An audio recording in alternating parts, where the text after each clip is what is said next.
rubrique de Et les bons réflexes. Tey nag les gars, on va parler d'un sujet assez sensible, donc les mineurs, s'il vous plaît, interdits aux moins de 18 ans. Merci. Donc on se revoit après le jingle. À tout à l'heure.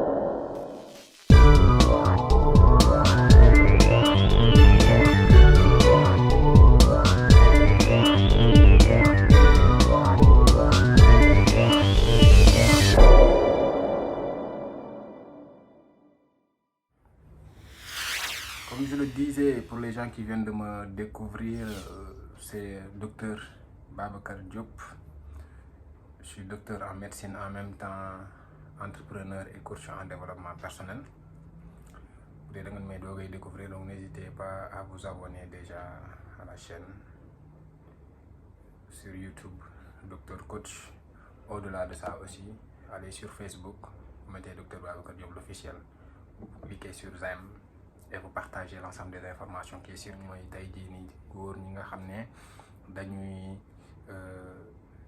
sëgg ci li nga xam ne moom mooy awra jigéen. Voilà, rappelons un peu l'organe génital de la femme. Jigéen li nga xam ne tey jii nii moom mooy organe génital, à savoir le vagin. Il y a le vagin, il y a le clitoris.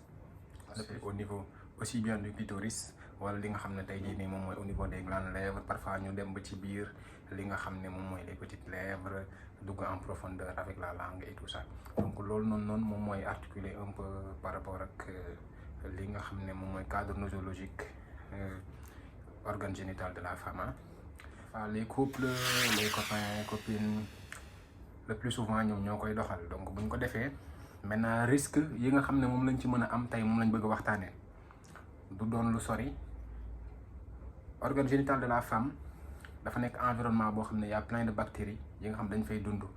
Bactéries yooyu noonu di fa dund tey jii nii am na yenn bactéries yoo xam ne ñoom ñooy sàmm ku jigéen ki.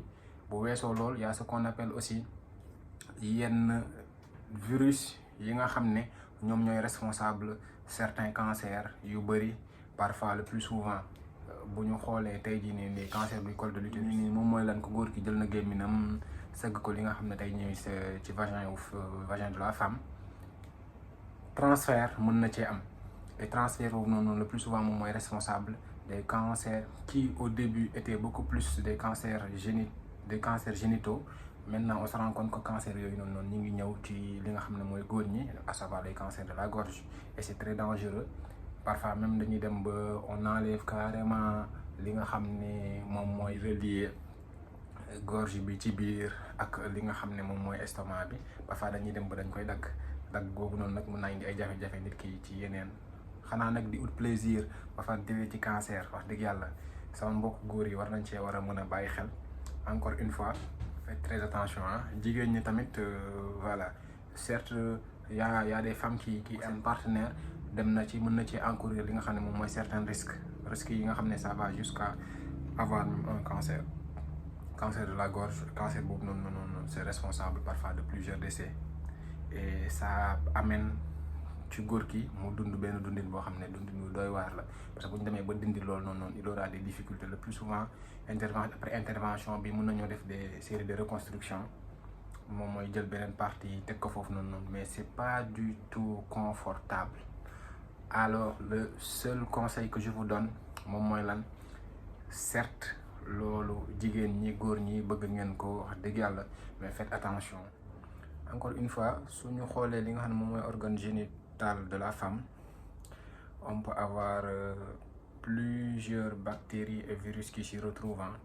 Am na bactéries yoo xam ne ñoom ñooy responsable infection sexuellement transmissible. Am na yenn yoo xam ne jigéen ñi nga xam ne dañoo am des infections urinaires, am na ñoo xam ne dañoo am des vaginites. Bokk na ci chlamydia trachomatis, bokk na ci li nga xam ne moom mooy ñuy joxe ay gonocoque jox na leen. Bokk na ci li nga xam ne moom moo nekk HPV, mooy human papillomavirus, mooy li nga xam ne mooy responsable du cancer du col de l'utérus. Donc ñu bàyyi ci xel parmi tant d'autres bëri nañ. Y a le VIH, y a l'hépatite B, y a l'hépatite C. Yooyu noonu yëpp mën naa retrouver wu ci li nga xam ne moom mooy au niveau du vagin. Ci par rapport ak organe génital de la femme, mu nekk en contact bouche am nekk en contact ak li nga xam ne moom mooy organe bi donc mu nekk di ko mar ak yooyu lépp loo xam ne virus la wala bactérie loo xam ne dafa nekk ko góor ki dafay am risque pour mën a ensemencer yëpp ci gémminam bu ensemencer ko ci gémminam ensuite mu wan na ko su ko wannee nag yooyu mën na laa joxe yeneen jafe-jafe yàlla bu mu fekk nag ci gémminu ko góor ki am benn lésion moom mooy lan am góom waaw góom goo xam ne nag wax dëgg yàlla dès lors que mu nekk en contact ak les sécrétions vaginales fat day dugg bu duggee nag bonjour les dégâts mes chers amis mes chers frères waaw bëgg ngeen lu baax nag trop je vous taquine mais attention li ci gën a wóor moom mooy voilà bu ñu demee ba nga xam ne mënoo leen ko ñàkk def pensez déjà à faire dépister votre partenaire bu dee ko jigéen ki la ñu yóbbu ko mu def li nga xam ne moom mooy dépistage par rapport ak VIH par rapport ak virus de l'hépatite B par rapport ak li nga xam ne moom mooy HPV human papillomavirus bi nga xam ne moom mooy responsable cancer du col bu weesoo loolu tam tout ce qui est infection à savoir chlamydia trachomatis ak li nga xam ne moom mooy yeneen yi joxe ay streptomonas ak yooyu nga xam ne mën nañoo joxe des infections au niveau vaginal. li ma leen di wax ni c'est très sérieux am na ñu bëri ñoo xam ne ñàkk nañ lu bari looloo ko waral donc préservez votre bouche et xam leen fan ngeen di def seen gémmiñ